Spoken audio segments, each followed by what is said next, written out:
إن كنتم تعلمون يغفر لكم ذنوبكم ويدخلكم جنات تجري من تحتها الأنهار ومساكن طيبة في جنات عدن ذلك الفوز العظيم وأخرى تحبونها ونصر من الله وفتح قريب وبشر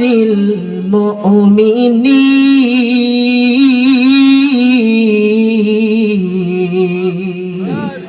وقال الله تعالى في شأن حبيبه إن الله وملائكته يصلون على النبي يا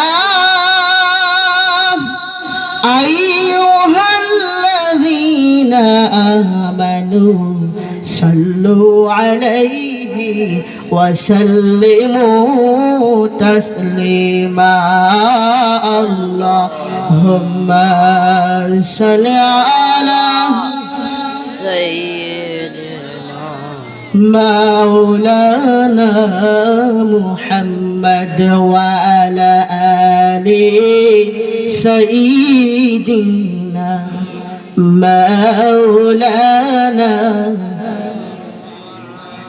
ডাকলে কি প্রাণ শীতল হবে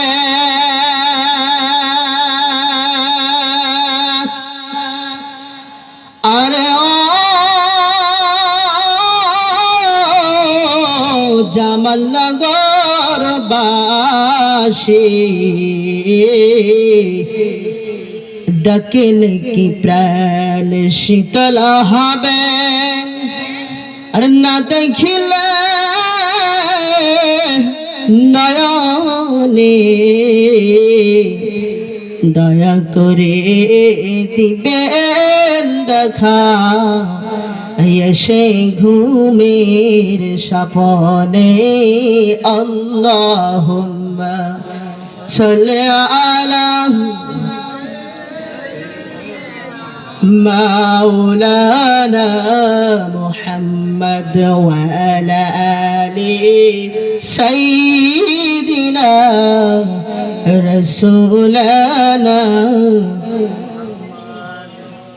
ওগো কামলিওয়ালা তুমি মদিনাওয়ালা ওগো কামলিওয়ালা তুমি মদিনাওয়ালা তোমারি জন্য জগৎ উজালা কামলিওয়ালা তুমি মদিনাওয়ালা ওগো কামলিওয়ালা তুমি মদিনাওয়ালা তুমি নূরের নবী তুমি ধানের সবি তুমি নূরের নবী তুমি ধানের সবি তোমার নূরে বিশ্ব জগৎ হইল জালা কামলিওয়ালা তুমি মদিনাওয়ালা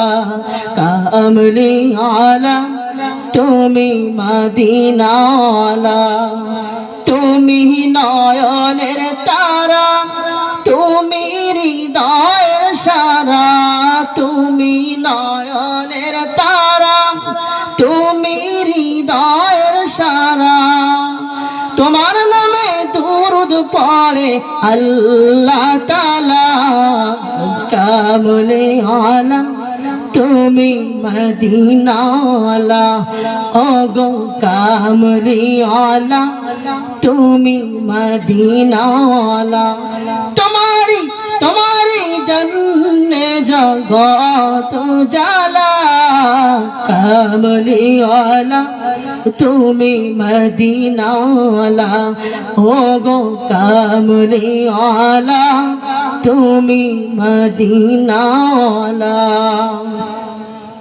আলহামদুলিল্লাহ। মহান আল্লাহ তাআলার দরবারে শুকরিয়া আদায় করি যে মহান আল্লাহ তাআলা আপনাকে আমাকে দীর্ঘ একটি বছর পর আবারও এই জামালনগর ঐতিহ্যবাহী সুন্দরবনী দরবার শরীফের 35তম বার্ষিক ওরস শরীফে আল্লাহ তাআলা আপনাকে আমাকে নেক হায়াত দান করে নিয়ে এসেছেন। এজন্য সেই মহান মালিকের দরবারে আমরা সকলে কালিমাতুশ শুকর আদায় করি। সকলে জবান খুলে বলি আলহামদুলিল্লাহ। আমরা সকলে দোয়া করি আজকে ওরস শরীফের জন্য যে সমস্ত আল্লাহ তাআলার গোলামেরা আর্থিকভাবে সার্বিক দিক দিয়ে যারা সহযোগিতা করতেছেন, তাদের মধ্যে অন্যতম অত্র এলাকার কৃতি সন্তান আমার শ্রদ্ধেয় কাকা জনাব ফারুক হোসেন সাহেব সহ যারা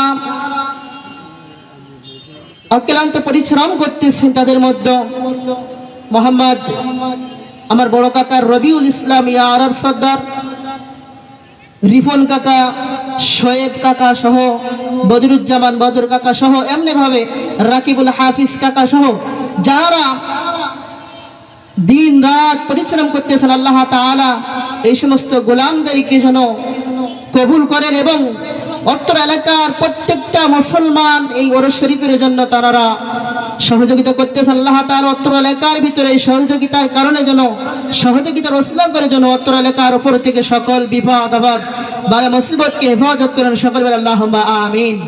সম্মানিত হাজিরিন, তবে পবিত্র আল কোরআন থেকে 61 নম্বর সূরা, কত নম্বর সূরা? 61 নম্বর সূরা, সূরা আস-সাফ থেকে কয়েকটা আয়াত কারিমা তেলাওয়াত করেছি। আল্লাহ পাক রব্বুল আলামিন তৌফিক দান করলে আয়াতের উপরে সংক্ষিপ্ত, যেহেতু সময় অল্প, অনেক মেহমান রয়েছেন, কিছু কথা বলার চেষ্টা করব ইনশাআল্লাহ। তো আল্লাহ পাক রব্বুল আলামিন যে আয়াত কারিমাগুলো তেলাওয়াত করেছে, আল্লাহ তাআলা বলতেছেন সূরা আস-সাফের 10 নম্বর আয়াতের মধ্যে আল্লাহ তাআলা বলতেছেন, সকলে আমার সাথে জবান ছেড়ে দিয়ে তেলাওয়াত করি। বিসমিল্লাহির রহমানির রহিম। ইয়া আইয়ুহাল্লাযীনা আমানু হাল আদুল্লুকুম আলা তিজারাতিন তুনজিকুম মিন আযাবিন আলীম।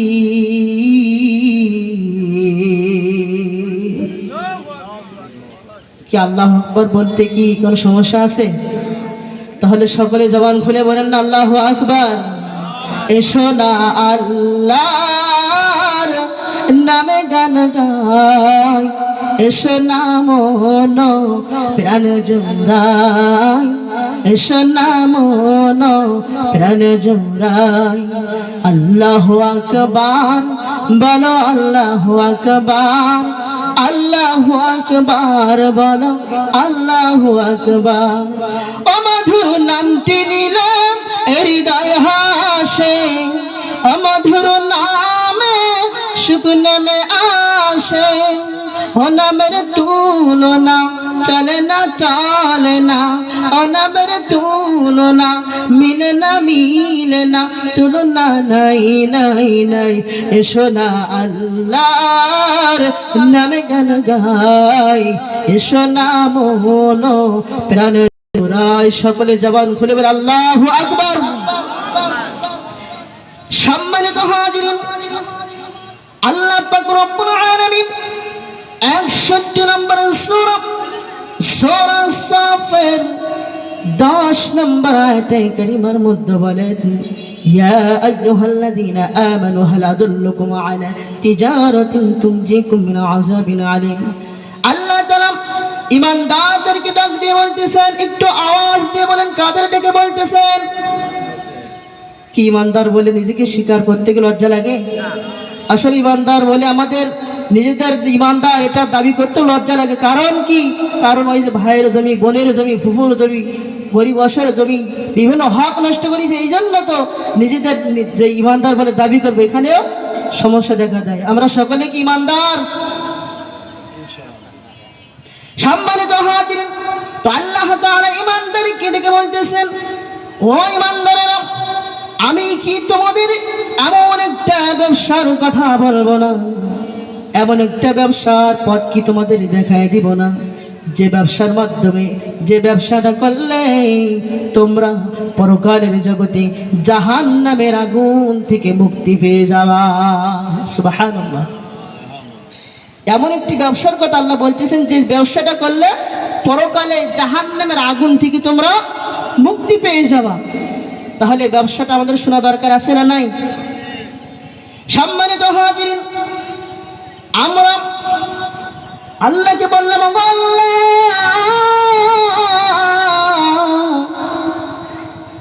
কেন তুমি আমাদের ব্যবসার কথা বলতেছো? কোন সেই ব্যবসা, যে ব্যবসা করলে পরকালে আমরা জাহান্নামের আযাব থেকে মুক্তি পেয়ে যাব? ও মুসলমান, যারা ব্যবসা করে তারা আমরা বলতে পারবো, যারা ব্যবসা করে পার্টনারে ব্যবসা করতে হলে, যদি হুজুরের আমি ব্যবসা করি, হুজুর যদি 1 লক্ষ টাকা দেয়, আমাকে 1 লক্ষ টাকা দিতে হবে। হুজুর যদি 50,000 টাকা দেয়, আমাকে 50,000 টাকা দিতে হবে। তা না হলে কিন্তু ব্যবসা হবে না পার্টনারে। তো আমরা আল্লাহকে বলো, আল্লাহ তুমি তো এমন একজন সৃষ্টিকর্তা, তুমি তো এমন একজন রব, তোমার সঙ্গে তো আমরা ব্যবসা করব, তোমার সমতুল তো কেউ নাই, তুমি তো সকল কিছুর মালিক। এরপরেও মুসলমান আব্বা জানেরা, ব্যবসার জন্য সব যদি পুরো পণ্যটাই দিতে না পারি, মূলধন হিসাবে কিছু দেওয়া লাগে। আমরা আল্লাহকে বললো, আল্লাহ মূলধন হিসেবে আমরা কি দেব, তুমি আমাদের কাছে কি চাও? আল্লাহ তাআলা বলেন, তুমিনুনা বিল্লাহি ওয়া রাসূলিহি ওয়া তুজাহিদুনা ফি সাবিলিল্লাহি বিআমওয়ালিকুম ওয়া আনফুসিকুম, যালিকুম খায়রুল লাকুম ইন কুনতুম তা'লামুন।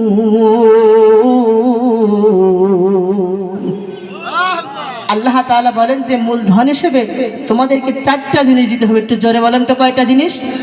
4টা জিনিস। 2টা জিনিস করতে হবে, 2টা জিনিস দিতে হবে। সম্মানিত হাজিরিন, সময় খুবই অল্প। আমরা আল্লাহর কাছে জিজ্ঞাসা করব, আল্লাহ 4টা জিনিস দিতে হবে, তার মধ্যে 2টা জিনিস করতে হবে। আল্লাহ কোন 2টা জিনিস করতে হবে? আল্লাহ বললেন, ওরে বান্দা, যে 2টা জিনিস তোমাদেরকে করতে হবে, তুমিনুনা বিল্লাহি ওয়া রাসূলিহি ওয়া তুজাহিদুনা ফি সাবিলিল্লাহ। 1 নম্বরে আল্লাহ এবং আল্লাহ রাসূলের উপরে ঈমান আনতে হবে। 2 নম্বরে ওয়া তুজাহিদুনা ফি সাবিলিল্লাহ, আল্লাহর রাস্তায় দিনের উপরে সংগ্রাম করতে হবে, জিহাদ করতে হবে।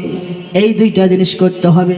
আমরা আবার আল্লাহকে বলো, আল্লাহ এবার 2টা জিনিস দিতে হবে। সেই 2টা জিনিস কি? আল্লাহ বলেন, বিআমওয়ালিকুম ওয়া আনফুসিকুম, বিআমওয়ালিকুম ওয়া আনফুসিকুম, তোমাদেরকে 3 নম্বরে মাল দিতে হবে। কি দিতে হবে? মাল। আজকে আমরা মাল বলতে অন্য কিছু বুঝি, আসলে মাল মানে সম্পদ। তোমাদেরকে সম্পদ দিতে হবে। ওয়া আনফুসিকুম, তোমাদেরকে জান দিতে হবে। আমরা আল্লাহকে জিজ্ঞাসা করব, আল্লাহ এই 4টে জিনিস আমাদেরকে কেন দিতে হবে? আল্লাহ বলেন, যালিকুম খায়রুল লাকুম ইন কুনতুম তা'লামুন, এর থেকে ভালো কাজ, উত্তম কাজ আর নাই। এইবার আমরা আল্লাহকে বললাম, আল্লাহ তুমি যে ব্যবসার কথা বললেন, জাহান্নামের আগুন থেকে মুক্ত করে দিবা, আল্লাহ আমরা বাঙালি মুসলমান, আমরা তো তোমাকে 4টা জিনিস দিলাম। 1 নম্বরে আমরা ঈমান আনলাম তোমার প্রতি এবং রাসূলের উপরে। 2 নম্বরে তোমার রাস্তায় সংগ্রাম আমরা করি, মালও আমরা দেই। ও মুসলমান, উসমান হাদির মতো অনেকেই জানও দিয়ে দেয়, কথা ঠিক কিনা? সম্মানিত হাজিরিন, এবার আমরা আল্লাহকে বললাম, গো আল্লাহ, শুধুমাত্র একটা পুরস্কারের বদলা কি তুমি আমাদের কাছ থেকে 4টা জিনিস নিয়ে নিবা? আল্লাহ বলে, গোলাম না রে গোলাম না, শুধু 4টা জিনিস তোমাদের কাছ থেকে নিব, আর আমি আল্লাহ একটা দেব এটা না, আমি আল্লাহ তোমাদেরকে 5টি পুরস্কার রেখে দিয়েছি। জোরে বলি সুবহানাল্লাহ। আমরা আল্লাহকে দিব 4টি, আর আল্লাহ আমাদের দিবে কয়টা? 5টা। আমরা আল্লাহর কাছে জিজ্ঞাসা করবো, আল্লাহ 1 নম্বর তুমি আমাদেরকে কি দিবা, কি পুরস্কার রেখেছো? আল্লাহ তাআলা বলেন, ইয়াগফির লাকুম যুনুবাকুম, সর্বপ্রথম আমি তোমাদের পুরস্কার দেব, তোমাদের সারা জীবনের গুনাহগুলো আমি আল্লাহ মাফ করে দিব। 1 নম্বরে আমাদের গুনাহ মাফ করে দিবে। দ্বিতীয় নম্বর, আইদখিলুকুম জান্নাতিন তাজরি মিন তাহতিহাল আনহার, আমরা আল্লাহ দ্বিতীয় নম্বরে আমাদেরকে কি পুরস্কার তুমি দিবা? ওগো আল্লাহ, আমাদের জানাইলে আমরা বড় খুশি হয়ে যেতাম। আল্লাহ বলেন, দ্বিতীয় নম্বর তোমাদেরকে আমি পুরস্কার দেবো জান্নাত। জোরে বলি সুবহানাল্লাহ। কি আমরা সকলে জান্নাত চাই না? এই জান্নাত পাওয়ার আশাই, জান্নাত পাওয়ার জন্য তো আজকে মাহফিল আসা। এই জান্নাত পাওয়ার জন্যই তো আমরা নামাজ পড়ি, রোজা রাখি, সব ইবাদত বন্দেগীগুলো করি, কথা ঠিক কিনা? তো দ্বিতীয় নম্বর পুরস্কার আল্লাহ তাআলা দিবেন জান্নাত। 3 নম্বরে আল্লাহ তাআলা আমাদের যে পুরস্কার দান করবেন, পুরস্কার চিরস্থায়ী হবে, মানে সারা জীবনের জন্য জান্নাতে থাকার জন্য আল্লাহ ব্যবস্থা করে দিবে। সুবহানাল্লাহ। ও মুসলমান, আমরা আল্লাহকে বললাম, ওগো আল্লাহ, এই 3টা পুরস্কার দিলা, সব তো পরকালে, বাকিতে আমরা বাঙালি জানি বাকির নাম ফাঁকি, আমরা সবাই বিশ্বাস করি। ও মুসলমান, সব ওগো আল্লাহ, সব কি তুমি পরকালে দিবা নাকি দুনিয়া 1টা 2টা আছে? আল্লাহ বলে, গোলাম, এই 3টা পুরস্কার তোমাদের পরকালে আমি দিব, আর বাকি যে 2টা পুরস্কার রয়েছে, এই 2টা আমি তোমাদেরকে দুনিয়ার ভিতরে দিয়ে দিব। জোরে বলি সুবহানাল্লাহ। এই 2টা পুরস্কার আমরা সকলেই চাই। আল্লাহ তাআলা বলেন, ওয়া উখরা তুহিব্বুনাল্লাহ নাসরুম মিনাল্লাহি ওয়া ফাতহুন করিব। যে 2টা পুরস্কার দুনিয়াতে দিবে, তার 1 নম্বর হলো আল্লাহ তাআলার পক্ষ থেকে আমাদের জন্য সাহায্য চলে আসবে। জোরে বলি সুবহানাল্লাহ। আর দ্বিতীয় নম্বর হলো আল্লাহ মুমিনদেরকে বিজয় দান করবে। জোরে বলি সুবহানাল্লাহ। আল্লাহ কিন্তু দীর্ঘ 17টি বছর পরে হলেও আমাদেরকে বিজয় দান করেছে, কথা ঠিক কিনা? এখন এই যে পুরস্কার, 5টি পুরস্কার আল্লাহ তাআলা দিবেন, এই পুরস্কারগুলো কি সবার জন্য? সবার জন্য না। আল্লাহ তাআলা সেটাও বলে দিয়েছেন, ওয়াবাশশিরিল মুমিনিন, এই পুরস্কারগুলো কেবলমাত্র শুধুমাত্র মুমিনদের জন্য, যারা আল্লাহর রাস্তায় লড়াই করবে, যারা জিহাদ করবে, যারা সংগ্রাম করেছে, জান মাল অর্থ সম্পদ সব কিছু আল্লাহর দ্বীনের জন্য যারা এই জমিনে বিলীন করে দিয়েছে, তাদের জন্য আল্লাহ 5টি পুরস্কারের ব্যবস্থা করে দিয়েছেন। তাহলে 5টি পুরস্কার যদি আপনি পেতে চাই, যদি পুরস্কার যদি আপনার আমার নসিবে যদি আপনি আমি হতে চাই, তাহলে আপনাকে আমাকে প্রকৃত মুমিন, প্রকৃত মুসলমান হতে হবে। সম্মানিত হাজিরিন, এজন্য আমরা আজকে এই সুন্দরবনী দরবার শরীফের 35তম ওরস শরীফ এসেছি। আমরা সকলে এখান থেকে সারা রাত যে কোরআন হাদিসের আলোচনা হবে, সারা রাত ব্যাপী দেশ বরেণ্য আলেম ওলামাগণ তারা নসিহাত করবেন। আমরা শুধু নসিহাত শুনবো না, এখান থেকে কিছু বাড়িতে নিয়ে গিয়ে আমল করার চেষ্টা করবো ইনশাআল্লাহ। আল্লাহ পাক রব্বুল আলামিন আমাদের সকলকে আজকে এই সুন্দরবনী দরবার শরীফের এই ওরস শরীফ থেকে যা ওয়াজ নসিহত শুনবো, তার মধ্য থেকে বেছে বেছে আমরা যেন আমল করে বাস্তব জীবনে এই দুনিয়া থেকে আমল করে ইবাদত বন্দেগী করে পরকালের এই সামান গুছিয়ে নিয়ে যেতে পারে। আল্লাহ পাক রব্বুল আলামিন সেই তৌফিক দান করেন। সকলে বলেন আল্লাহুম্মা আমিন। সম্মানিত হাজিরিন, অসংখ্য অগণিত মা বোনেরা ওয়াজ শুনতেছেন পর্দার আড়ালে, মা বোনদের জন্য বলবো, মা বোনেরা আপনারা বেশি আমল আপনাদের দরকার নাই, শুধুমাত্র 4টি আমল যদি আপনারা করতে পারেন তাহলে 8টি জান্নাতের দরজা আপনাদের জন্য খোলা থাকবে। 1 নম্বরে 5 ওয়াক্ত নামাজ সঠিক মতো সময় মতো আদায় করতে হবে। কিন্তু আপনার আমার মা বোনেরা কি করেন, নামাজ পড়ে ঠিক, কিন্তু ওই ঘষতে ঘষতে হাঁস মুরগি তুলতে তুলতে একেবারে ওই যখন নামাজের রক্ত শেষ হয়ে যায় সেই সময় কি পড়ে, আসরের নামাজ পড়ে গিয়ে মাগরিবের রক্ত গিয়ে। এই জন্য মা বোনদেরকে বলবো সময় মতো যত কাজ থাকুক না কেন সব কাজ ফেলে রেখে সময় মতো 5 ওয়াক্ত নামাজ পড়তে হবে। 2 নম্বরে আপনারা যদি রমজান মাসে 30টা রোজা রাখেন।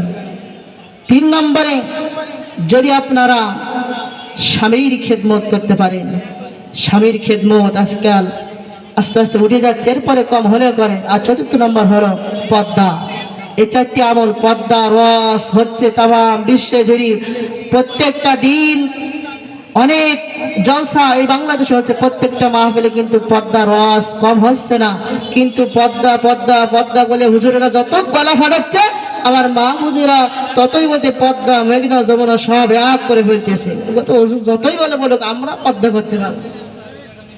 সম্মানিত হাজির মা বোনদেরকে বলবো, মা বোনদের এই 4টি কাজ, 4টি আমল। 1 নম্বরে 5 ওয়াক্ত নামাজ সঠিক সময়ে নির্ধারিত সময়ে আদায় করা। 2 নম্বর রমজান মাসের 30 রোজা সঠিকভাবে আদায় করা এবং স্বামীর খেদমত এবং পর্দায় যেন থাকতে পারে। আল্লাহ পাক রব্বুল আলামিন এই 4টি আমল মা বোনদেরকে যেন করা তৌফিক দান করেন সকলে, আল্লাহুম্মা আমিন। সকলে আমার জন্য দোয়া করবেন। আমি উত্তর এলাকার কিছু সন্তান, আমাকে সকলে চিনেন এবং পার্শ্ববর্তী যে মসজিদ জামালনগর কেন্দ্রের জামে মসজিদ দীর্ঘদিন ধরে সেখানে আমি দায়িত্ব রয়েছি। আল্লাহ পাক রব্বুল আলামিন যেন আমাকে নেক হায়াত দান করে এবং আমার জন্য সকলে দোয়া করবেন। এবং আজকে দোয়া করবেন এই 35 ওরস শরীফ যেন আল্লাহ তাআলা একেবারে আখিরি মোনাজাত পর্যন্ত যেন সঠিকভাবে পরিচালনা হয়ে যেতে পারে।